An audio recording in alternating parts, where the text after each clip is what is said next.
નમસ્કાર દર્શક મિત્રો, બોટાદ દસ્તક ન્યૂઝમાં આપનું હાર્દિક સ્વાગત છે। હું છું એલડી મકવાણા। આપ જોઈ રહ્યા છો બોટાદ દસ્તક ન્યૂઝ। હવે પછીના સમાચાર વિગતવાર।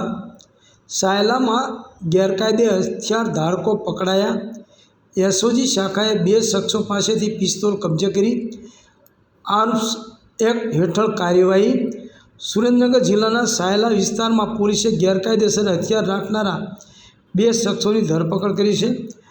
રાજકોટ વિભાગના આઈજીપી અશોક કુમાર યાદવ અને સુરેન્દ્રનગર એસપી પ્રેમસુખ ડેલુના માર્ગદર્શન હેઠળ આ કાર્યવાહી કરવામાં આવી છે।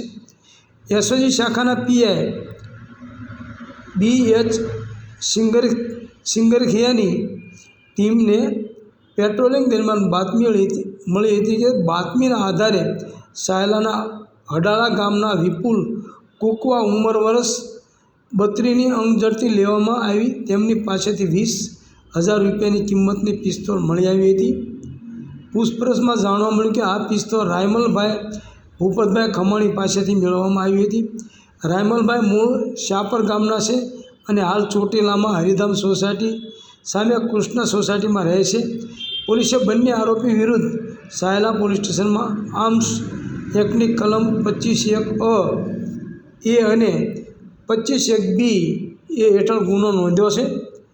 આ કામગીરીમાં PI BH Singarkhiya, PSI NA Rayma, PSI RJ Gohil, head constable Amraba Gadhvi અને અન્ય પોલીસ કર્મચારીઓની ટીમ સામેલ હતી।